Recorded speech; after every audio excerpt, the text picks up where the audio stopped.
За сайн байцгаана үзэгчдээ та бүхэнд энэ өдрийн мэнд төргий. Bridge Academy-аас сэрхлэн гаргадаг Bridge Talk podcast маань үзэгч та бүхэнд хүргэхэд бэлэн болсон байна. За бидний зочноор мэргэжил сонголтын зөвлөх багш гэр бүл судлаач Болор өргөдөж ирсэн байна. За энэ өдрийн мэнд төргий. За баярлалаа, та бүхэндээс энэ өдрийн мэндийг хүргэе. Баярлалаа. За сүүлийн үеийн сонь сайхан гэхээс яг энд зорж ирэх бас хэр байв жаахан орой дуудчихлаа студид. Тэгээд орой дуудсандаа бас хүлцэл өчий мэдээж орой бас хүмүүрийн энерги өөр үйдэг штэ тийм ээ. Миний хувьд яг өөрийнхөө дуртай мэрэгжилтэйгээ холбоотойгоор мэддэг чаддаг зүйлөө бусадтай хуваалцаж байгаа учраас надад бол нэг тийм хэцүү байсангүй. Ямар ч гэсэн баяртайгаар зориод ирлээ. За баярлалаа. Ер нь яг хүн дуртай ажиллаа хийх сайхан. Гэхдээ нэгэнт эзэмшсэн мэрэгжлийг дурлж хийх гэж дөрөс гэж амьдарч байгаа тохиолдол илбэг байна л да. Тэгэхээр таны гэр бүл судлаач зам уу одоо байгууллагын сургалт болон мэрэгжил сонголтын чиглэлээр маш их сургалтыг ордог хүний хувьд ер нь энэ баланс хаана алдагдаад байна гэж бас асуумаар байна л да. За яг мэдээж хүн хүний туршлагатай туулсан зам тэгээ сонголтууд өөр өөр байгаа. Бүгдээрээ буруу гэж бол мэдээж хэлж болохгүй. Гэхдээ ер нь сонголт хамгийн эцсийн цэгтээ яавал зөв бөгөөд яг хувь хүндээ те илүү нийцтэй дахиад сэтгэл ханамжтай гэдэг ч юм уу те тухайн зүйлийг урам зоригтойгоор илүү идэвхтэй хийх боломжоор хангадаг вэ гэхээр өөрийгөө таньж мэдсэн тохиолдолд энэ боломжтой гэж би бол хэлнэ. За миний хувьд ч гэсэн өөрөө бүр яг энэ тал дээрээ гэдэг ч юм уу те миний амьдралын туршлага өөрөө тэр чигээрээ яг алдаа оноонд дээр дэнслээд те хамгийн сүүлч юмаа сонгосон мэрэгжил бол яг одоо надад нийцтэй миний хүсэж исэн миний юм дотоодоос хүчин гардаг тийм мэрэгжил байгаа. Тэгэхээр хүн өөрөө яг ингэж сонголтоо хийгээд яг өөртөө нийцүүлээд өөрийнхөө хүсэж байгаа бодож байгаа мөрөөдөж байгаатай тий илүү нийцүүлж илүү тохируулж сонголт хийж чадах юм бол харьцангуй бас гайгүй хаа. Career Compass номынхаа нээлтийг Өмнөговь аймгийн хүүхд залуучуудтайгаа хийгээд ирлээ. За би өөрөө ч бас тэнд байсан хүний хувьд бол яг ямар хэрэгцээ байсан бэ гэдгийг бол биеэрээ мэдэрсэн. Хүүхэд багчууд, эцэг эхчүүд, за тэгээ багш нарт хүртэл яг энэ ном ямар их хэрэгтэй, энэ сэдв өөрөө өнөөгийн нийгэмд ямар чухал вэ гэдгийг бол хүн болгон ерөөсөө шагширч хүлээж авч байна. Тэгэхээр энэ сонин сайхан хоёлаа бас яг мэдээлэл ихэндээ мэдээлэл болгоод хүргэж. За ном бүтсэн түүхээс зүгээр тавчгаа ярих юм бол яг тухайн ном бол яг өөрөө гарах хүртлээр бас ер нь 3 жилийн цаг хугацааг илээсэн байж байгаа. Тэгээ энэ хугацаанд яг актив маань өөрөө багш нартайгаа хамтраад тэг хөтөлбөр боловсруулад тухайн хөтөлбөр дээрээ тэг нөгөө туршлагаа нэмээд тэг илүү судалгаан дээр үндэслээд яавал илүү хүүхдүүдэд яг өөрийг нь таних, өөрийг нь нээж болох вэ гэдэг талаас нь нэлээх ажилласан нэлээд бүтээлч ном байгаа гэж хэлж болно. За номын нээлттэй хувьд бол үнэхээр гайхалтай сайхан болсон. Тэгээ бидний төсөөснөөс илүү хүлээлттэй байсан, илүү хэрэгцээ тэнд байсан. Тэгээд яг нөгөө хамгийн анхны уншигч хүүхдүүд маань ч гэсэн номыг маш баяртайгаар хүлээж авсан нь бол үнэхээр таатай байсан. За мэдээж нөгөө баяртай мэдээний хажуугаар ч гэсэн нөгөө одоо саар мэдээ гэх юм цаашаа ингэхдээ бас асуудал байсан уу гэвэл байсан тий. Тэгээд одоо яг энэ мэргэжил сонголтын хөтөлбөр дээр ялангуяа мэргэжил сонголт дээр хүүхдүүд маань илүү ихээр тэ нөгөө ажиллах хэрэгцээ байгаад байгаа, судлах хэрэгцээ байгаад байгаа. Дахиад мэдээж цаана нь эцэг гэх юм болоод багш сургууль хүмүүжүүлэгч нарын дэмжлэг болох хэрэгтэй байгаа шүү дээ. Тэгэхээр яг хөтөлбөрийн явцад яг энэ одоо алдагдсан байгаа нь бол нэлээх ажиглагдсан. Үнийг одоо ер нь цаашид яаж залруулах энэ бол зөвхөн нэг аймгийн асуудал биш, энэ бол Монгол даяар санаа зовох, Монголынхаа ирээдүйн болсон хүүхэд бүрийн төлөө одооноос санаа зовох ёстой хэрэгцээ шаардлага. Хоёулаа өмнөөс нэг мэдээлэл дундаа дурдж ирсэн шүү дээ. Яг эзэмшсэн мэрэгжлээрээ ажиллаж чадахгүй байгаа хувьчлалыг хоёулаа ярьж ирсэн. Тэгвэл энэ баланс ч гэсэн алдагдахгүй байхын тулд бол нэлээд их зүйлийг анхаарал хандуулж хийх ёстой байх гэж бас бодож байна. За түрүүн та хэллээ, ер нь нөгөө өөрийгөө олчих юм бол гэдэг юм хэллээ л дээ. Тэгээ би таныг яг тэгж ярьж байхад өөрийгөө олох гэдэг нь яг ямар утгаараа, ямар асуулт юм бол гэж би өөрөөсөө бодоол ингээл асуугаал сууж байна. Тэгэхээр өөрийгөө олох гэдэг нь хаанаас эхлэх, хамгийн анхны алхам нь одоо юу байх хэвээр бол? Нэг бол би одоо ч тодорхой асуултаа хобби байх юм уу? Нэг бол одоо өөрийнхөө одоо дуртай мэрэгжил гэх юм уу те, нэг бол дуртай хоол, юуг олоод би бол тийм юм дуртай гэдэг. Нэг хүүхэд байхад бид нар нэг тойрох нэг юм намтар дэвтэр явдаг байсан шүү дээ, дурсгалын дэвтэр гэдэг ингээд явдаг байсан. Тэн дээр ингээд нэг билийцэнд хариултгаа бид нар өөрсдөө олсон гэж эндүрхгүй гэдэг бас нэг юм байгаад байна л да. Тэгэхээр энийг жаахан тодруулж асуумаар байна. Би танаас нэг асуулт асууя л да. Та яг өөрөөсөө асууж байгаа хэлбэрээр би хэн бэ гэдэг асуултанд хариулж өгнө үү? Би хэн бэ гэхээр чи би чинь би шүү дээ. Би хүн шүү дээ. Тийм зөвлөлтөө тий. Өөрөөр гэхээр чи одоо за овг нэр талаас аюу асуулт тодорхой байвал би асуулт тодорхой хариулах хэрэгтэй байна тий. Тэгэхээр би хэн бэ гэдэг асуултанд зөв хариуч гэж байхгүй, буруу хариулт гэж байхгүй. Би зөвөр өөрийгөө хэрхэн тодорхойлж байгаа вэ гэдгээр би өөрийгөө хэр сайн таньсан хүн бэ гэдгийг л тодорхойлгох гэсэн үг. Тэгэхээр яг энэ асуултыг бага насны хүүхэд болоод бага ангийн хүүхдүүдээс асуух юм бол юу ч бодохгүй хариулдаг байхгүй. Би бол айл ийм хүүхэд нь, би бол гүнжин те, би бол дэлхийд ирэх цор ганц хүн гэдэг ч юм уу. Яг өөрийнхөө бодлоор өөрийнхөө мэдэрж байгаагаар хариулдаг гэсэн. За насанд хүрсэн хүмүүсээс яг энийг асуухаар бодоод эхэлдэг. Тэ за яавал зөв хариулт байх вэ? Эсвэл яавал би ухаантай хариултыг сонгож болох уу? Аль нь ухаантай зөв хариулт юм бол нэг болвол би яг үнэхээр би хэн юм бол гэдэг баримжаа алдсан баг гэсэн. Тийм. Тэгэхээр би хэн бэ гэдгийг тодорхойлох зүйл нь мэдээж ганцхан хобби ч биш, дуртай хоолч биш, тэр бүх зүйл гэсэн. Таны дурлаж хийдэг зүйлүүд болон дургүй зүйлүүд ч гэсэн энд хамаатай гэсэн үг байхгүй. Тэгэхээр бид нар одоо ялангуяа төвсөр насны хүүхдүүдээр мэржлээ сонгох гэж хамгийн чухал сонголтоо их гэж байгаа хүүхдүүдэд би хэн бэ гэдэг асуултандаа ядаж 70-80% хариулж ээж түнтэйгээ дүүцүүлэн нийцүүлээд сонголтоо ихийн зөв гэдгийг л чиглүүлэх гэдэг байгаа гэсэн үг юм. Мэржил сонголт гэдэг нь яг үүндээ бол тэ нэг л одоо сонгох үйл явц биш шүү дээ. Энэ бол насан туршдаа хүн өөрийгөө таньж мэдэх гэж тэ тэмцээр, хичээсээр, судалсаар, ажигласаар л байх болно тэ, сайжирсаар, хөгжсөөр л байх болно. Гэхдээ яг мэржил сонголт гэдэг бол тэр өөрийгөө таньж мэдэх үйл явцын хамгийн чухал сонголтын цэг л байхгүй. Ер нь мэдлэгийг олохоос илүүтэй яг нөгөө өөрөө өөртөө ажиллах гэдэг номны маань агуулга энэ Career Compass номонд цаашид мэдээллийн энэ 90-100 маш хурдтай байна. Бид нэр үнэн худал бөгөөд одоо бүх зүйлийг ингээд дэнсэлж яг шигшиж хүлээж авахд хэцүү болж байна л да. Тэгээ яг энэ үед хүүхэд залуучууд бас ухаалаг энэ утсыг маш их ашиглаж байна. Интернетийн энэ хязгааргүй ертөнцид байна. Тэгэхээр тэндээс олж авсан мэдээллийг мэдлэгтэй андуурах вэ гэдэг бас боломжтой байгаа юм л да. Тийм учраас яг энэ сургалтын Bridge Academy-аас явуулж байгаа энэ хөтөлбөрүүд дундаас хоёлаа онцлол юуг одоо бид нар хаана яаж зөв хундамаа цутгаж иж цаашаа амжилттай сургалт авсан бөгөөд өгж байгаа нийгмийн маань энэ асуудал боловсролын бас энэ тодорхой үндсэн дээр очиж зогсох байна. Яг манай академийн барьдаг одоо гол зарчим гэх юм уу те систем гэх юм бол ерөөсөө л одоо тухайн хүнийг ч юм уу те эсвэл тухайн хүүхдийг өөрөөр нь өөрийг нь л олуулах. Олоход нь туслан чиглүүлэх л үүрэгтэй байгууллага гэсэн. Тэрнээс эцсийн сонголтыг бид нар хийхгүй, эцсийн сонголтыг бид нар хэлж өгөхгүй. Тэгэхээр энэ гарын авлагатай ажилланараа ч гэсэн хүүхэд эцсийн сонголтыг хийн гэж хүлээж болохгүй гэсэн үг. За энэ гарын авлага хүүхдэд юу өгөх вэ гэхээр зүгээр өөрийг нь маш олон талаас өөрийгөө судлаа, судалгаандаа нийцүүлээд дахиад өөрийгөө боддоор үнэлээ цаашид тэгвэл би хэн байх вэ гэдэг тэр замыг л зааж өгөх гэдэг. Энэ номтой ажилланаар би өнгөрсөнд хэн байсан, яг одоо би хэн байгаад байгаа, ирээдүйд би хэн баймаар байгаа вэ гэдэг энэ гурван асуултанд хариулахад л чиглүүлнэ гэсэн үг. За мэрэгжил гэдэг бол мэдээж бидний насан туршийн одоо санхүү талаасаа бидрийг хангах хэрэгцээг за дахиад тухайн одоо хэдийгээр бид нар материалын хэрэгцээ болон санхүүгээ тухайн мэрэгчлэр зохицуулах байлаа ч гэсэн тухайн мэрэгчлэлтэй дахиад сэтгэл ханамжгүй ч юм уу надад нийцгүй байх юм бол энэ урт хугацаанд дахиад фейлдэд буюу нөгөө нэг асуудал үүсгэж эхэлнэ. Энэ биш бол тэгвэл юу юм? Яаж юм? Ямар юм гэдэг асуулт гараад ирнэ гэсэн.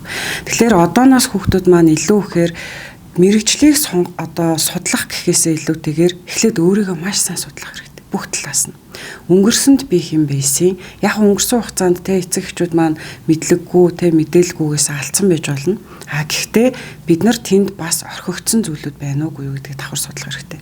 Магадгүй зарим хүмүүсийн сонирхол нь өнгөрсөн цагтаа гацсан байх тохиолдол байгаа гэсэн. Тэр үед нь эцэг хэн зөв хараагүйгээс, зөв ажиглаагүйгээс, зөв дэмжлэг нь ирээгүйгээс болоод сонирхол нь тэнд ингээ гацаад үлдсэн. Гэхдээ би одоо цаг дээрээ бодохдоо уг нь би тийм юм дуртай байсан. Тэгээ ягаа хийхээ болцсон хэр мэдгүй гэдэг байдал чинь өөрөө тэр гацалтыг харуулж байгаа гэсэн. Тэгэхээр бид нар өнгөрсөн цагийн судлуулна, одоо цагийнхан үнэлэмжийг гаргана, дахиад ирээдүйд хэн баймаар байгаа вэ гэдгийг өөрийнх нь хийсэн судалгаан дээр, харьцуултан дээр, дүгнэлтэн дээр дахиад шийдвэр гаргах чадамжн дээр нь тулгуурлаад шийдвэрлэнэ л гэсэн үг. Ер нь сая энэ Өмнөг аймагт хэрэгжсэн төсөл дээр хүүхдүүдээс гарч ирж байгаа нийтлэг алдаа буюу асуултууд дандаа 2-оос 4 мэрэгжил дээр гатсан, зарим нь огт сонгоогүй ийм одоо тохиолдлууд байлаа л да.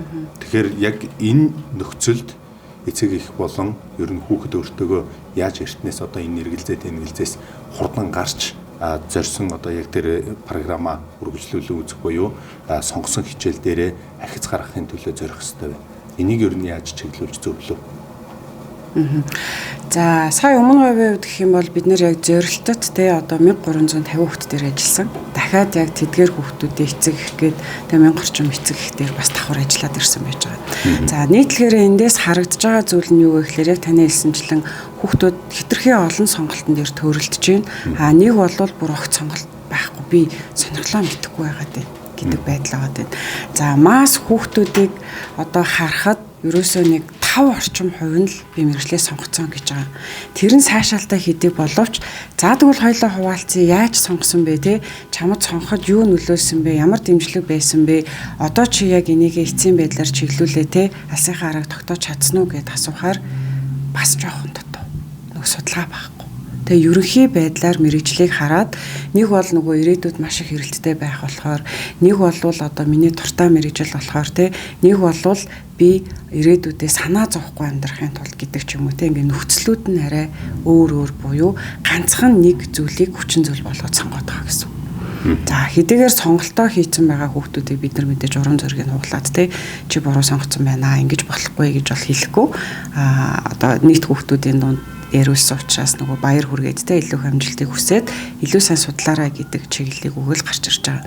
Тэгэхээр яг мэдээж нөгөө технологи ашиглаж байгаа хүүхдүүдийн хувьд бол маш их сонголт байгаа. Аль нь зөв, аль нь буруу юм гэдэг.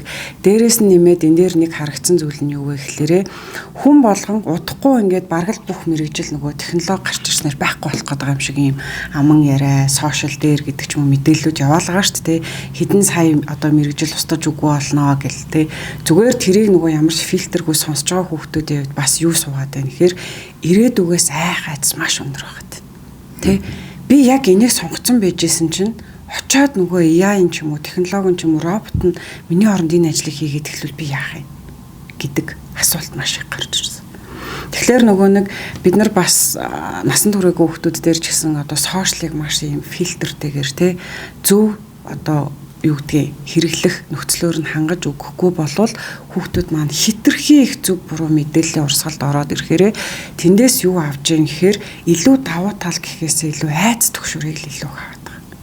Тэгэхээр энэ бол мэрэгжил сонголт нь ч гэсэн шууд нөлөөлж байгаа. Жинзигийнхний нэг трама ч юм уу ер нь нийгэмд үүсгэж байгаа нэг зүйл нь бол үг даахгүй буюу хамтарч ажиллахад бэрх гэдгийг бол одоо бүх албан байгууллагуудын одоо бараг хүний нөөц төр тулгамдж байгаа яаж харилцах, харилцаа хандлагыг яаж авах гэдэг нэг ийм үзэгдэл бол байгаад байгаа шүү дээ. Энэ ч өөрөө сошиал дээр ингээд хэдийн ил болцсон. Энэ ингээд цаашаад дамжирх нь бас нийгэмд хэр сөрөг нөлөөтэй вэ гэдг нь ч одоо бас харагдах болов уу гэж бодож байна. Энийг ер нь яг ингээд гэр бүл судлаачны хувьд яг энэ гэр бүлийн баланс, энэ жинзигийнхэнтэй харьцах ёстой гэр бүлийнхний хүмүүжил, магадгүй энэ байгууллага дээр тосоод авч байгаа ах эгч нарын хувьд хэдийн дөрмөө тогтооцсон байгууллагын хувьд яаж ажиллах ёстой гэж та зөвлөж одоо яриа хийж байна. Яг мэдээж бас манайхаас нөгөө авдаг байгууллагын сургалтууд дээр ч гэсэн орж ирдэг л дээ нөгөө үе хоорондын зөрчил айгүйх байгаад байна. Энийг яаж шийдэх вэ гэл ер нь бол байгууллага хамт олонний уур амьсгал том зүйлээс гэхээс илүү эерэг нэгхүү үгнээс л эхэлдэг. Бид нар энийг мартсан байгаа гэсэн үг нэгдүгээрт. За хоёрдугаарт бид нар хэдийгээр жинзигээ цоллоод байгаа боловч бид нартай яг адилхан хүн гэдгээ дахиад хэлмээр байна. Харин зүгээр тэднэрт ялгаатай зүйл нь юу вэ гэхээр яг тэдний хүүхэд насн дээрээ өссөн гэр бүлийн орчин нөхцөл ямар байсан бэ? Сэтгэл зүйн хувьд те ямар ялгаатай вэ? Тэр одоо залуучуудын хувьд те юу илүү чухал вэ гэдгийг л бид нар ойлгох юм бол харьцангуй ойлголцох боломжтой. Ялангуяа байгууллага дээр гардаг зөрчил ерөөсөө маш энгийн зүйл гэдэг байхгүй юу? Ойлголцлын зөрүү гэж ойлгож байна.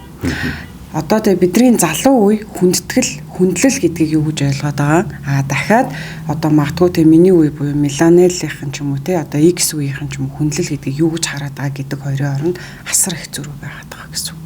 Харахад энгийн юм шиг боловч тэр зөрүүнээс маш том юм гэп үүсэж байгаа гэж ойлгож байна.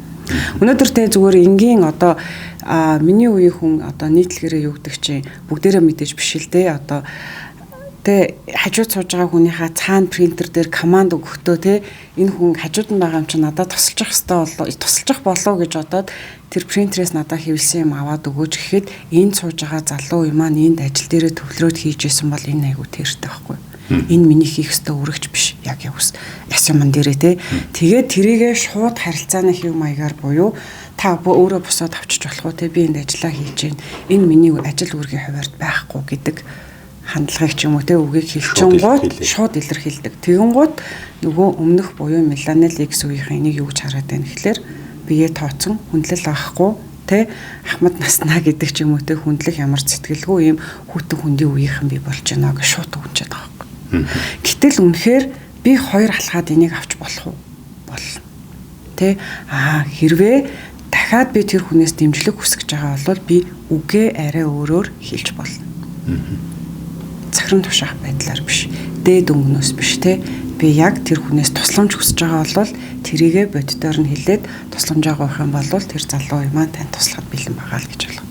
Би бол ингэж л боддог. Энэ бол миний бодол те. Би байгууллага дээр ч гэсэн яг үе хоорондын холбоос энэ зөрчлийг яг ийм байдлаар л би тайлбарладаг. За тайлбарлаад, яриулаад, асуудлуудын тодруулаад өгөхлөөр одоо илүү хэн баярлдаг вэ гэхээр залуу үеийнхэн баярлдаг. Маш их баярлаа багшаа тий.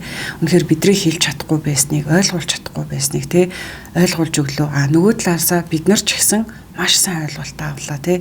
Бид нар тэгэхээр нөгөө туршлагатай одоо өмнөх үеийнхаа хүмүүсээс бид нар юуг нь аваад, юуг нь хүндлээд, юун дээр нь итгэлээ өгөөд тий, юун дээр нь сургамжуулаад авах гэдэг бас баримжаа байдгүй юм байна тий. Энэ дээрээ ч гэсэн бид нар ойлголтыг маш сайн авч чадлаа. Нөгөө талдаа бидний хэлж чадахгүй байсан зүйлийг бас тий ингээд одоо дээд үеийнхэнд маань ингээд маш ойлгомжтой гоёор хэлж өгсөнд баярлаа гэдэг юу нь бол. Сайхан үрдэн байл. За эргээд нөгөө өсвөр насныхны буюу мэргэжил сонголтын энэ зааг дээр ирсэн хүүхдүүдийн айдсын талаар хоёлаа нөгөө AI буюу хэмэл оюун ухаан интернетийн энэ мэдээлэл хүүхдүүдийг их төөрөгдүүлж энэ эргээд нөгөө далд байдлаар их стресс өгж байна. Энэ бас нийгмийн үзэгдлээс ч нэлээд шалтгаалж байгаа. Учир нь хүүхдүүд одооноос хит их ажиллах, тэгжиж мөнгө олох, тэгээд хэрэгцээгээ хангах гэдэг ерөнхий ойлголттой байгаа. Яг энэ зөрүүтэй асуудал дээр одооноос нөгөө мэрэгжилтэй эзэн байснаар юуг юутай хослуулад хизээ ямар хэмжээний мөнгө олоод энэ чиний 4 жилийн сурсан мэдлэг боловсрол ирээдүйн чиний 40-50 жилийн амьдралын зам гэдэг имийг яаж ингэж холбож нэгтэлж өгөх вэ гэдэг дээр тэр нь одоо ямар ярилцлагыг тэгвэл одоо хийж ямар мэдээллийг ямар судалгаан дээр үндэслээд сургалтаа орж байна. Яг нь ер нь одоо хүүхдүүд юм нийтлэгээрээ ойлгож байгаа ойлголт нь яг нөгөө эцэг ихийнхаа амьдарч байгаа амьдралын хэв маягийг хараад ингээл өдөр шөнөгөө те хүүхдтэй цаг гарахгүй ажиллаж ижил би амжилттай байх юм байна. Нэг бол амьдрах юм байна. Тий, амьдрах юм байна. Ямар ч үсэн нэг юм хүнээс тутгааргүй нэг энэ дайны амьдрах юм байна гэдэг бодол. Тэ эн чинь нөгөө нэг өссөн хүсээгүй тэр гэр бүлд өсөж байгаа учраас тэр хүмүүсийг харж байгаа учраас тэднээс үлгэр аваад байна шүү дээ. Тэд нь сургаагүй байсан ч гэлээ гэсэн. Нөгөө талаасаа бас эцэг эхчүүд маань яг мэдээж завгүй байгаа ойлгож байгаа тийм бүгдээрээ л бас амьдралын төлөө явж байгаа. Гэхдээ яг нэг юм өөрийнхөө үзэж туулсан туршлагыг сайнтай муутай хүүхдүүдтэйгээ хуваалцах цаг үг айгүй чухал байхгүй юу. Хүүхдүүд эндээс эцэг эхээ таа ч гэсэн юм залхуул хүүхдээс юм биш гэж цололохоос илүүтэйгээр ийм нөхцлөөс хэрхэн яаж гарсан бэ гэдгийг харах нь чухал. Нэгдүгээрт хоёрдугаарт гэх юм бол нээлттэйгээр би ч гэсэн одоо те ингэж алдаж унсан шүү те би ч гэсэн бас заримдаа юм залхуу хөвгт байсан шүү би ч гэсэн жоохон итгэхгүй байсан шүү гэдгээ бодтойгоор хүлээн зөвшөөрөөд тэр туулж өнгөрүүлсэн туршилгаа бүр яг цаг гаргаад онцгойлон ярьж өгөх нь хүүхдэд маш том сургамж зөвлөгөө ер нь өгч яадаг. Бид нар ихэнхдээ яадаг вэ гэхлээр муу зүйлээ ярихаас жоохон татгалзаад зүгээр л би аягүй сайн хичээдэг хүүхэд байсан. Би онц сурдаг байсан. Би чиний насан дээр гэд ингээд шууд харьцуулт үүсгээд эхэлдэг байхгүй. Гэтэл бид нар ч шал өөр нийгэмд амьдарч байгаа, өөр цаг үед амьдарч байгаа. Тэрийг хүлээж авах ойлголт, ухамсар, чадамжийн хувьд ялгаатай тий. Дахиад би өөртөөгөө адилхан тий 40 настай хүнтэй яриаггүй тий. Би дөнгөж өсөж төлжиж аваа тий. Бүх зүйлийг ойлгох гээд хичээж байгаа хүүхэдтэй ярьж байгаа гэдгийг аягүй сайн ойлгох хэрэгтэй. За нөгөө талаасаа мэдээж яг нөгөө бид нар бүхэл бүтэн те 40 50 жилийн амьдралыг уртаар нь хүүхдэд те ойлгуулад өвлүүлж өгөх гэхээсээ илүүтэйгээр чи яг өнөөдөр өөрийгөө маш сайн судлаад тэрэн дээрээ цаг зав гаргаад өөрийгөө олчгол юм бол чи амьдралын бүхэл талбар дээр ямар ч сонголт хийсэн эргэлзээгүйгээр, асуудалгүйгээр, харамсахгүйгээр тэр нь чамд нийцтэй л байх болно гэдгийг л чиглүүлж өгöd. Өнөөдөр харахад мэрэгжил сонголт юм шиг боловч энэ өөрөө тэр чигээрээ өөрийгөө таних үйл явц байгаа шүү дээ. Нэгэнт өөрийгөө таньсан хүн амьдралын ямар ч талбар дээр ямар ч цаг хугацаанд сонголт хийхдээ өөртөө л нийцүүлээ сонгох чадамж суугаад байгаа гэсэн үг байна. Тэр утгаараа тэглэвэ юм штэ. Тэглэвэ яах вэ? Зөвхөн мэрэгжил сонголт гэж биш ойлгож болохгүй штэ. Өөрийгөө таниад баримжаалцсан хүн насан туршдаа хань ижилж байсан, ажлаа сонгохч байсан те. Эсвэл одоо юу гэх амьдрах орчноо сонгох байсан ч те. Магадгүй эцэг их болох байсан ч гэсэн хамгийн зөв сонголтыг яавал би байж чадах юм, яавал би хийж чадах юм, яавал би дахиад эндээс сэтгэл ханамжтай аз жаргалтай байх юм гэдгээ баримжаалж чадсан учраас ямар ч талбар дээрээ ер нь бол эргээд харахад харамсахгүйгээр өөртөө л нийцүүлж чадна гэсэн үг. Хүүхэд өөрийгөө танихад хэдийн хугацаа зарцуулах бол? Яг уу бас яг шууд зарцуулаад 100% мэдчихнэ гэвэл хэцүү л дээ. Бид нар ч гэсэн өөрсдөө танаагүй л явж байгаа ш. Та хүртэл сайн асуултанд хариулж чадахгүй шүү дээ. Тэгэхээр одоо юу гэдэг чи өөрийгөө таних үйл явц гэдэг бол насан турш юм. Магадгүй тэ би ингээд бүх зүйл зөв байна. Энэ л миний зөв зам гэж сонголтоо хийгээл тэг бүх талбар дээр явж агаад магадгүй яг өөхөх цаг хугацаа тэ тэр цэг ирэхэд би бодно шүү дээ. Тэ яг альнаас нь л би аз жаргал аваадсэн юм. Эсвэл аль нь бас буруу сонголт байсан. Би өөрийгөө таньж мэднэ гэдэг нь магадгүй хүн хөтлөх үйл явц байхгүй юу? Гэтэл би өөрийгөө гүйцэд танаагүй бас хин нэг би таньчлаа гэж хэлэх нэг өөрөөсгөл байгаад байгаа гэсэн. Би өөрийгөө зүгээр хангалттай хэмжээнд илэрхийлэх чадамжтай болоод те таньсны дараа би бусдад яг үнэнгээсээ бусдыг ойлгодог, бусдад яг чин сэтгэлээсээ хайрыг түгээж чаддаг тэр л хүн болно гэсэн үг байхгүй юу? Гэтэл би өөрийгөө ч баримжаалж чадахгүй байжээж өнөөдөр магадгүй тэ дурлалаар шохоорхлоор гэдэг ч юм уу тэ хин нэгэнд ямар нэгэн зүйл татагдчаад тэр нь урт хугацаанд байх үгүй юу гэдэг чинь хүртэл зөв үү буруу юу гэдэг дээр дэслэгдэж байгаа гэсэн үг. Яг энэ үйл явцад энэ career compass нам бол тодорхой үр дүнгээ өгнө. Тэгтээ хүн болгоно нөгөө харилцан адилгүй альва зүйлийг хүлээж авдаг, ойлгодог. Тэгээд судлаач хүүхэд хүртэл одоо цаанаасаа өөр байгаа шүү дээ. Нэг өгүүлбэр нэг өгөгдөл дээр яаж хичээл зүтгэл гаргаж ийн гэдэг.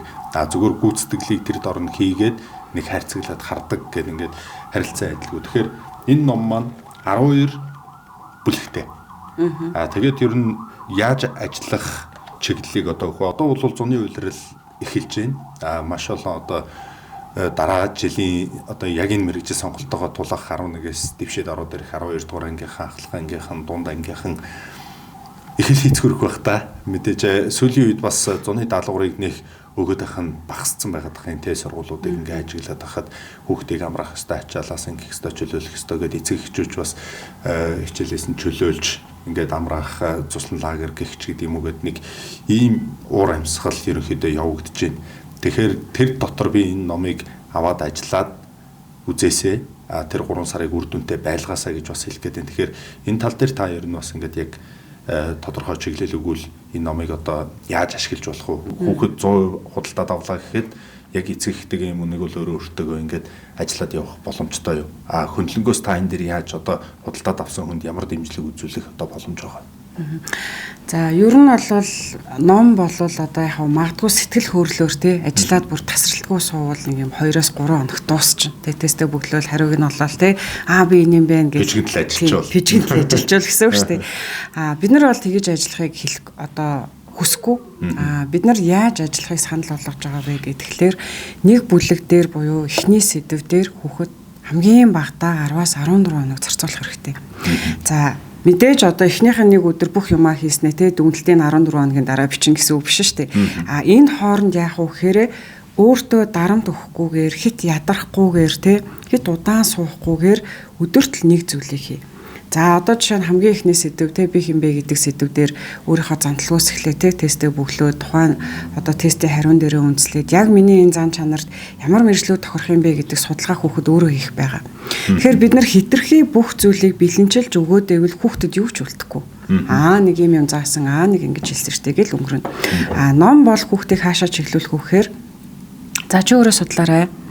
За судлаад гаргаад ирсэн хариун дээрээ фильтр хийгээд те чамд аль нь таалагдаад аль нь таалагдахгүй байна гэдгээсээ фильтртжээрээ.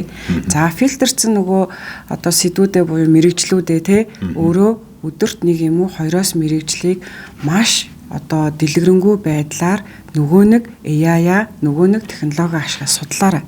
За энэ судалгаа нь өөрөө нэг мэрэгжил дээр ихэд нэг бие даалчиг юм материал гарч ирэх хэрэгтэй байхгүй юу? Хаан сурахыг, хизээ сурахыг, хэдэн жил сурахыг, надаас ямар ур чадвар шаардах юм те. Би жишээ нь энэ мэрэгжлийг сонгохын тулд ийшээ юу өгөх юм гэдэг хүүхэд байж болох бүх датаг цуглуулна гэсэн. За ингээд цуглуулад явж байхад хүүхдэд нэг мэдрэмж төрнө. За энэ бол хэцүү юм байна те. За энэ бол яг миний бодож исэн шиг сонирхолтой юм байна гэдэг ч юм уу те. Ийм баримжаанд ороод ирнэ. За тэгээд судалсныхаа дараагаар яагаад 7-оос 14 хоног гэж хэлж байгаа гэхээр нэг сэдв дээр ингээд жишээ нь занталтайгаа уялдуулаад ямар мэржлүүд тохирох вэ гэдэг орчин цагтаа нийцүүлээд харах юм бол маш их мэрэгжил гарч ирэх байхгүй. Бид нар зүгээр дунджаар фильтрдээд нэг хүүхэд 15-аас 20 мэрэгжил дээр унах бах. Тогтох бах гэж хараад байгаа. За тэгээд энэ дээрээ ажиллаж байх явц нь 14 хоног. Тэгэнгუთ хүүхэд судалж байгаа нөгөө бүх зан төлөвт нь адилхан нийцж байгаа мэрэгжлүүд байгаа шүү дээ. Тэднэр дээрээ харилцуултуудыг хийнд те аль нь нийцтэй, аль нь миний бодож байгаа, аль нь миний хүсэж байгаа мэрэгжлийн гэдэг дээрээ харьцуултаа хийгээд нэгтгэхэд дүгнээд за би яг өөртөөгөө нийцүүлэхэд энэ 5 мэрэгжлийг эсвэл энэ 3 мэрэгжлийг ийм болохоор нь надад нийцтэй байна гэж би үзэж байна гэдэг дүгнэлтэд бичээд эхний бүлэг дуусгая. Тэгэхээр яг энэ мэтчлэнгээр хүүхэд маань хит яарахгүй, хит их ачаалал авахгүйгээр яг системтэйгээр явж байгаа юм бол хүүхэд энд судалгаа хийж сурна, судалгаан дээр анализ хийж сурна, харьцуулж сурна, нэгтгэж сурна, дүгнэлт хийж сурна, эцэст нь шийдвэр гаргаж сурна. За энэ дээр мэдээж эцэг эхийн оролцоо бол маш их байгаа. Ялангуяа зуны амралтаараа ажиллаж байгаа хүүхдүүдээ. Одоо яг бид нар ингээл нөгөө завгүй жоох ингээл өөртөө маш их ачаалтай стресстэй амьдарч байгаа яг үнийг хэлгээд тэгэл хүүхд маань нэг юм судлаад ээжээ ингэсэн чинь ааваа ингэсэн чинь ингээл гүүгэл очингууд цэцэгчүүд яадаг гэхээр за чи л ойлгоцсон бол яг тэгэл сайн хичээрээ гэдэг ингээ ихтэй хаях гаддаг харин тэрний оронд ямар сонирхолтой юм би ч гэсэн нэг өөрийгөө туршаад үздэг юм билүү би нэрээ ямар зан чанартай юм бол тэгвэл энэ цаан чанарт ямар мэржил тохирох юм бол би ер нь яг өөртөө нийцүүлж чадчихгүй юу гэдгээ давхар ажиллаад явах боломжтой байхгүй юу. Ингээд ажиллаад харилцан ярилцаад алдаа оноогоо дүгнээд өөрийнхөө бодлыг хэлээд хүүхдийнхаа хийж байгааг улам урамшуулаад дэмжлэгээ өгөх юм бол маш үр дүнтэй 103 сар өнгөрөх боломжтой. За академийн зүгээс яг ном авсан хүүхэд болгондоо яг мэдээж бид нар авсан болгонд нь чадахгүй л хал да. Гэхдээ чадах чинээгээрээ бид нар пэжээрээ дамжаад ороод ирээрээ бид нар хизээд номтой холбоотой зөвлөгөө чиглүүлгүүдийг өгөхөд бэлэн шүү гэдгээ бол аль биесээр яг үгээр хэлчихье. Тэгэхээр нөгөө хүүхдүүд маань зарим нь ээж аав анхаардаг хүүхд байгаа, анхаарахгүй ч хүүхд байгаа, завгүй ч ээж аав байгаа яг ингээд эсвэл биеэ дагаад өөрөө судлаад ойлгохгүй хичээдэг ч хүүхдүүд байгаа. Тэгэхээр мэдээж дунд нь төөрөх, гацах эргэлзэх эсвэл дахиад магадгүй хийсэн гэсэн нэг юм айц нь байгаад идэг гэдэг ч юм уу байвал Bridge Academy хаагч нар руу чөлөөтэй хандхад л болно. Би хинбэ гэдэг чинь л яг хамгийн ихний даалгавар л байна л да. Тэгээд нэгдүгээр даалгавар гэх юм уу нэгдүгээр бүлэг темперамент сорил юм байна. Тэгээд энэ сорилоо энэ дээр ажиллаж байгаа юм байна. Тэгээд хүний зан чанар ерөөхдөө өгөгдөл 4 төрөлтэй байна гэж би эндээс харж байна тийм үү. За тэгэхээр юуг ингээ харж байна гэхэлэр Өмнө нь бол нэг өмнө ч явах одоо бид нар нөгөө өрнийн зурхаад орны зурхаагаар амьдэрдэг ард түмэн шүү дээ. Тэгсэн энэ ч өөрөө дэлхийн нийтэд бас ингээд өрнийн зурхаа байж идэг. Чамд одоо энэ жилийн ийм зүйл тохиолдсон ингэн тэгэн те энэ сар чамд ингэн өнөөдөр чи ийм үйл хэрэг хийвэл тэгнэ гэд яг тэрэндээ хүн нөгөө ихтгэл үнэмшлийг бий болгож хүсээ засуулахаас авахуулаад те өнөөдөр аль зүгт мөрөө гаргаад яаж амьдрахаа хүртэл ингээд явж байгаа олон бүлэг бий байх энийг бол үгүйсэхгүй. За тэгсэн бараг тэр чинь яг ингээд нөгөө өөрийн зан чанарын тест дээрээ гараад ирсэн байх гэ би одоо яг ингээд уншаа сууж байна л да. Яг нэг тийм 6 уншиж чинь их нь хаашаа юм. Тэгтээ бас сони юм байна. Би бол бүгэлж үзэж байгаагүй юм байна. Одоо сангвиник төрөлгээд хаврын тэнгэр шиг хүмүүс байдаг юм байна. За тэгээд тэд хүнд хэцүү даалгавар дургу байдаг. Тэд ажилдаа амжилт гаргах чадвартай гэдэгтээ бат итгэлтэй байдаг гэд зан чанарын тодорхойлт яваад байна шүү дээ. Тэгээд тэд хэцүү хүнд нөхцөл байдалтай тулгарвал амархан ухрах хандлагатай. Тэд үргэлж эрэг дүр төрхийг хадгалдаг. Тэд өндөр эрч хүч урам зоригийг харуулдаг гэд ингээд зан чанарын тодорхойлолт нь явчихж байна. Тэдний хүчирхэг тал болон сул талын хүртэл ингээд тодорхойлоод бичиж.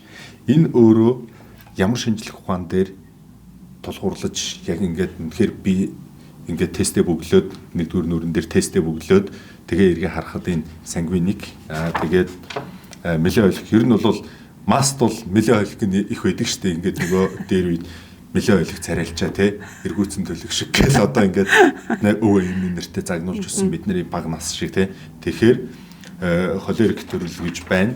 Флегматик гэдэг. Ингээд би бол энэ гурвыг бол мэдгүй. Нөгөө хүүхэн нас нь хамгийн ойрхон байсан мэлээ ойлгох царайлчаад эднэргээл ингээд багш нар хүртэл тэгж загнадаг л байсан шүү дээ. Энэ бол илэл зүгээр нэг юм ашиглагддаг байж. Гэхдээ би одоо мэлээ ойлгохын сул болон хүчирхэг тал нь гэхдээ олон байна. Тэгээ энд би бас баярлж байна. Тэгэхээр хүн нөгөө мэлээ ойлгох гэхлээр сул талд давгаалцсан би бол ийм юм байна гэж өөрөө хизээж тодорхойлж болохгүй заавал энэ тестийг хийж үзээд тэгээд чи юу чадах юм гэдэг юм а бас эндээс бүтээлээс хараасаа гэж хэлэх гээд байна. За тэгээд түрүүний асуултыг бас. За наад дээр чинь хэлэхэд мэлэн хойлог гэдгийг ер нь бол меланелаас өмнөх үеийнх нь л жоохон мэдрэл муутай гэдгээр л хэлэх байх. Орчин цагийн хүмүүс бол энэ юу хэлж байгаа гэдгийг хангалттай мэднэ. Мэдээлэлтэй байгаа гэсэн үг тийм. Тэгэхээр темперамент нь бол харьцангуй тогтвортой одоо онол буюу тийм одоо тодорхойлт гэж үздэг. Тийм яг зөв. Темпераментийн анхны үүсэл нь бол яг шингэний онол дээр тулгуурлаж гарч ирсэн 1800 одоо гарan оны үед би яг тодорхой санаагүй 73 билүү 93 оны үед квант анх энүүгээр одоо тийм энэ шингэний онол дээр тулгуурлаад хувь хүний суур өгөгдөл буюу зан чанарыг тодорхойлж болох юм байна гэдгийг анх төвшүүлсэн байдаг Германы эрдэмтэн тийм. Тэгэхээр темперамент нь бол харьцангуй тогтвортой тодорхойлт буюу бид нар эцэг эхээсээ дамжуулан генерээ өвүүлж авч байгаа зан чанар гэж ойлгож байна. Тэгэхээр энэ нь бол нэг тодорхойлогдсон бол хөдлөхгүй гэсэн үг. За. Тийм, хувирахгүй гэсэн үг тийм. Гэхдээ бид нар өнөөдөр альва одоо харилцаан дээрээ альва зүйл дээр хандахдаа альва сонголт шийдвэрийг гаргахдаа ихэвчлэн ямар одоо зан төлөв буюу те юун дээр тулгуурлаж гаргаад идэг вэ гэхлээр бид нар 0-оос 7 наснд ямар гэр бүлийн орчинд ямар харилцаа хандлага дунд одоо өсөж торинсон бэ гэдгээс шалтгаалаад биднэрт ийм хамгаалтын зан төлөв гэд үүссэн байдаг. Нөгөө суур зан чанараас гадна нэмэлт гэсэн үг те. Ийм хүнтэй ингэж харилцахгүй бол би буруудаад байдаг юм байна. Эсвэл ийм хүнтэй ингэж харилцаж ээж л би хайрлагдах юм байна гэдэг нөгөө нэг туршлагаасаа үндслээд хүний тархинд суучихсан байдаг гэсэн. Тэгэхээр ихэнхдээ бидний суур өгөгдөл бол далд хэлбэртэй. Бидний яг одоо цагт аливаа зүйлд ханддаг, гаргадаг харилцаа шийдвэр сонголтууд маань дараагийн буюу зан төлөв хэлбрээр илрээд идэг гэсэн. Тэгэхээр бид нар өөрсдийнхөө суур өгөгдөл буюу зан чанарыг мэдснээрээ илүү давуу талаа тод болгох тий. Нөгөө талаасаа сул талаа бид нар яавал багасгаж болох вэ? Нэрийн амьдрал дээр өдөр тутамдаа аливаа асуудал гарахад гинтийн шийдвэр гаргах хэрэгцээ гарахад би яаж ханддаг вэ гэдгээрээ баримжаалах боломжтой байгаад байгаа гэсэн үг юм. За тэгээд хүүхдүүдэд илүү бас нөгөө юм хүртээмжтэй, ойлгомжтой байхын тулд зүгээр нэг би сангвиник юм байна гэд өнгөрөхөөс илүүтэйгээр цаан чанараа мэдэх нь өөрөө ямар хэрэгтэй вэ гэдгийг баримжаалуулахын тулд одоо тий номон дээр жишээ нь чиний эргэн тойрны тий гэр бүлд чинь гэдэг юм уу тий чиний хар тодорхойлоход ямар төрлийн зан чанартай хүмүүс байгаад ах шиг байна. Ямар төрлийн зан чанартай хүмүүс байгаад байгаа болохоор магадгүй зарим талаараа бид нар харилцаан дээрээ ойлголцохгүй гэдэг ч юм уу тий. Эсвэл нэг зүйлийг яг адилхан харж чадахгүй байгаад байна вэ гэдэг ч юм уу тий. Тэрийг чиглүүлээд бас даалгавар өгсөн байдаг. Тэгэхээр хүүхэд маань зөвхөн өөрийгөө одоо таньж мэдээд те зан чанараа тодорхойлохоос гадна бусдыг бас ингэж өөрөө ажиглангаа дүнлэх боломжтой болж байгаа гэсэн үг байхгүй. За ингэснээрээ нөгөө нэг өөрийнх нь тодорхойлогдсон зан чанар нь хүүхдэд илүү ухамсарынхаа төвшөнд сууж өгнө. Би чи юм болохоор энэ хүн чи юм болохоор ингэдэм бэ штэ гэд энийг ойлгоцсон хүүхэд яах вэ гэхлээрээ цаашаа нийгмийн харилцаанд орохороо нөгөө анги дээр очихороо нөгөө багштайгаа харилцахдаа те нөгөө нэг найзуудтайгаа харилцахдаа бусдыг ойлгож эхэлнэ гэсэн үг. Би тэр ингэ зөрчилдөд идэм байх. Хүн чи ялгаатай юм байна гэдгийг зах цухаас нь ухамсарлаж эхэлнэ гэсэн үг байхгүй. Темпераментийн сорилын асуултууд бол харьцангуй энгийн байдаг юм байна шүү дээ. Энэ дэр нэг тийм эргэлзэх зүйл харьцангуй гайгүй болов уу гэж би харж байна. Дараагийн 2 дугаар бүлэг дээр яг би зүгээр сая эргүүлж чад одоо нөгөө сонирхож байгаа учраас нэгэнт яг энэ сонирхлыг хүүхдүүд маань ч гэсэн яг аваад эцэг эхчүүд маань ч гэсэн ерөнхий ойлголтыг авчаасаа гэж тэрнээс яг ингээд нөгөө ном байгаад шууд ойлгоод хүлээж авна гэдэг бол бас тийм шүү дээ. 2 дугаар хэсэг дээр за энэ нөгөө нэг түрүү яриад байсан маш олон мэрэгжлийн сонирхол татаж буй мэрэгжлийн нэр тэгээд энэ ямар шалтгаанаар одоо таны энэ сонирхлыг татаад байна гэдэг зүйлүүд байна. За би энэ дээр харж байсан энэ 2 дугаар хэсэг дээр их юм бол тухайлбал нөгөө миний ур чадвар ба миний хүсэл сонирхол гэж юм л да. Тэгээ энэ дээр нөгөө хүүхдүүд хариулахад өөрийгөө тэгээс 3 хүртэл оноогоор дүгнэх юм байна. Зүгээр би сонирхуулаад нөгөө жишээ болгоод асууя. За тэгээ эхний асуулт нь бол нөгөө хүмүүст үйлчлэх, эмчилгээ хийх, сургаж хүмүүжүүлэх, хүний эрх аюулгүй байдлыг хамгаалах, хүмүүсийг зохион байгуулж удирдах гэдэг ингээд 5 асуулт дээр өөрийгөө тэгээс 3 хүртэл үнэлэгдсэн байгаа байхгүй. Тэгэхээр энд хүүхдүүд хэр дэмжлэггүйгээр өөрсөндөө яг үнэнчээр хариулж чадах бол. Хүүхдүүд бол ер нь томчуудыг бодох юм бол харьцангуй бодохгүйгээр шууд хариулдаг. Энэ бол яг үнэн хариулт. Тийм. Ер нь асуудлагын тест оншилгоо би хит удаан бодохгүйгээр тэ шууд хариулах нь зөв байдаг байхгүй. Яагаад гэвэл тэр мэдрэмж нь асуултыг уншаад дуусах үед бидний тэ одоо нөгөө дотоод дос гэх юм уу тэ далд хумсаас шууд тохиолдод ирчээдэг. Би хит удаан бодоод эхлэх юм бол энэ буруу болоод ирдэг гэсэн. Тэгэхээр асуулгын тест дээр бодохгүй шууд бөглөх нь айгүй зөв. Нөгөө заавал хүнээр тайлбарлуулаад тийм магадгүй зүгээр яг хуу дэмжлэг нь юун дээр хэрэгтэй гэдгийг инхээр тухайн ажил мэргэжлийг мэдэхгүй хөхтөж болно тийм. Энэ яг юу хийдгийг тийм. Яг энэ яанд гэсэн үг ингэдэг ч юм аа. Тэрэн дээр нь л тайлбар хэлнэ үү гэхээс биш хүүхдүүд хангалттай өөртөө бөглөх боломжтой. Энд чинь угаасаа олон улсын стандарт тест шүү дээ. Тийм. Нөгөө бодоод эхлэхээр бие буюу ухаантай байх гэсэн нэг эго ч юм уу магадгүй нэг юм бие мэдлэгтэй боловсралтай байх хариугаа нөгөө тэнэг гэдэг юм харчмааргүй шүү дээ. Ямар ч хамгийн сүп нь олж хариугаа гаргамаар байгаа тэр. Тэгэхээр нөгөө миний тэрүүний асуултанд би хинбэ гэдэгт юу гэж хариулах вэ гэхээр аль өнцгөөс нь хариулахаас би тэр талаас нь хариулъя гэдэг шиг энэ бол буруу тест одоо гарах нэ хэрвээ би тэгж хандаж энд бүгэлвэл тэглэх байхаа.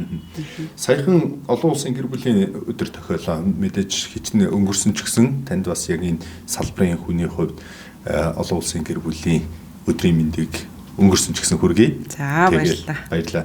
Тэгээд үүнтэй холбоотойгоор нэг асуулт нь юу гэхээр яг хуу тухайн үед бол тэмдэглэлт өдөр болгоод олон пострууд юм уу олон хүмүүс гэр бүлийнхаа зургаар ингээд мэдчилгээ дэвшүүлж оролцож байна. Энэ нь нөгөө сошиал нийгэмд хүүхдүүд болон гэр бүлээрээ ил гарч ирэх нь зөв ёсонд юм уу? Нэг бол сошиал ертөнцид хэр зөв үйлдэл байдаг юм бол энийг та яг гэр бүл судлаач хүний хувьд юу гэж зөвлөх үү? Хүүхдээ аюулгүй байдлыг хамгаалах нэг бол одоо юу гэдэг чинь те сошиал элдв хилам за цаашлаад ерөн зүгээр энэ тэмдэглэлт өдрийг бид нэр хэрхэн тэмдэглэх ёстой вэ гэдэг нэг энэ том дүр зургаар нь харуул. За яг хуу пост хийж байгаа хүмүүсийг би одоо буруутгах хэрэг байхгүй. Тэр бол яг өөрсдийнхөө хувийн аккаунтаар тэг өөрийнхөө одоо чөлөөт ертөнцид өөрийнхоороо байж байгаа л хэлбэр шүү дээ. Тэгэхээр би бол сошиал дээр илүү нээлттэйгээр тэр бол яг тухайн хүний хувийн орон зай гэж үздэг.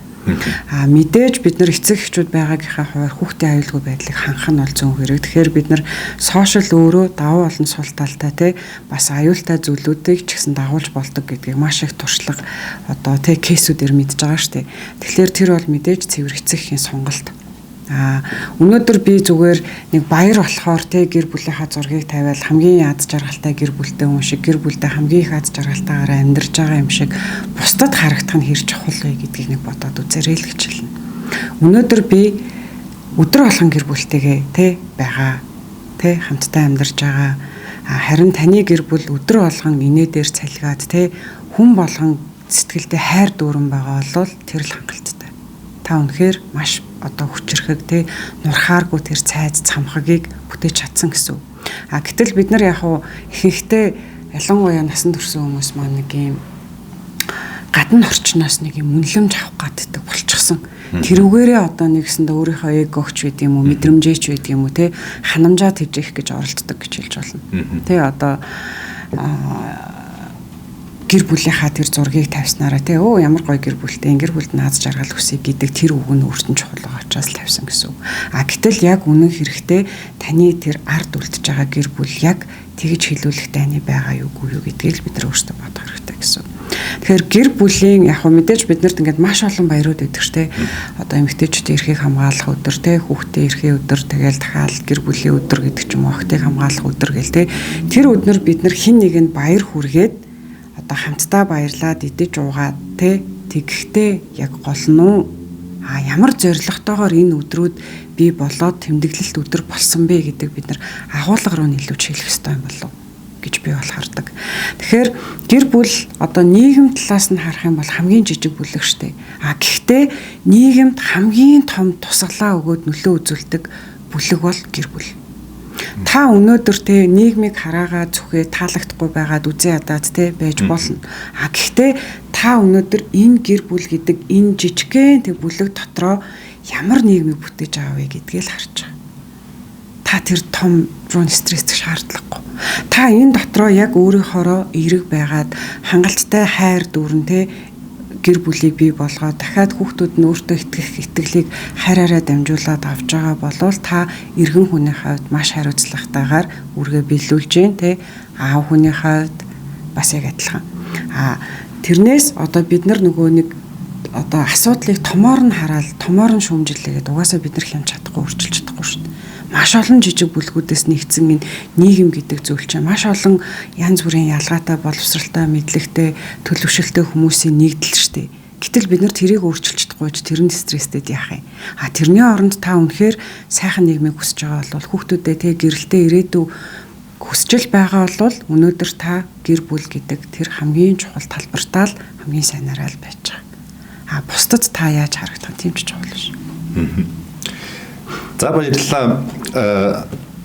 Ярилцлага энд хүрээд өнөөдрийнхөө дугаарыг энд жаргая гэж бодож байна. Тэгээд би сая л бодож байлаа. Ер нь аливаа юмд нэг юм зориг юм уу эрхэм зүйлийг урдаа тавих нь бол хаа газрын үнэт зүйл байдаг. Тэгжээж нөгөө эрхэм зориг алсын хараатай байж аливаа зүйл явдаг. Нийгэмд эрх хандлага тэгээд нийгмийн боловсролыг түгээн дэлгэрүүлэх гэдэг өрөө та ер нь явж ивэл яадаг юм дээ гэж би бас бодож илаа. Яг гэвэл олон сэдвийг ингээд хөндлөн боловсролд бол гэр бүлээс авахуулаад эхлэх нь байна. Үр хүүхдээс авахуулаад, байгууллагын соёлоос авахуулаад, энэ нийгмийг бүтээхээс авахуулаад гэдэг ингээд явах нь. Тэгэхээр энэ зүйлийг бас ингээд ер нь тодорхойлоод явбал чиг баримжаа бас гарч ирэх юм уу да гэж бас бодож суулаа. Тэгээд ярих сэдв олон учраас дараагийнхаа дугаараар хоёулаа дараагийн сонирхолтой сэдвийг хөндөе. Тэн дотроо хөндөхдөө сая бол хоёулаа гэр бүлийн асуудлаар ярьж исэн учраас яг энэ гэр бүлийн хүрээнд ер нь гарч байгаа зөрчил болон хэрэгтэй анхаарах ёстой зүйлүүдийг ээж аауд маань болон хүүхдүүд маань юуг бас ойлгож энэ гэр бүлийн халуун дулаан уур амьсгал аз жаргалтай гэр бүл гэж яг ямар гэр бүлийг хэлэх юм бэ гэдэг дээр бас ингээд поинтлоод ярих гэж бодож байна. Тэгээд тийм учраас энэ удаагийнхаа дугаарыг энэ түргээ жаргая. Хүрэлцэн ирсэнд баярлалаа. Таны ажилд бас амжилт хүсье. За баярлалаа. Өнөөдрийн яриа бас маш товчхон богинохон ч гэсэн маш чухал сэдвүүдийг хүнцэн яриа болж чадлаа гэж харж байна. Тэгэхээр дараагийн бас подкастын сэдв ч гэсэн илүү сонирхолтой байх болов уу гэж миний хувьд бол хүлээлт маш өндөр байгаа дээ. Тэгээд ярилцсанд маш их баярлалаа. За баярлалаа. За баярлалаа.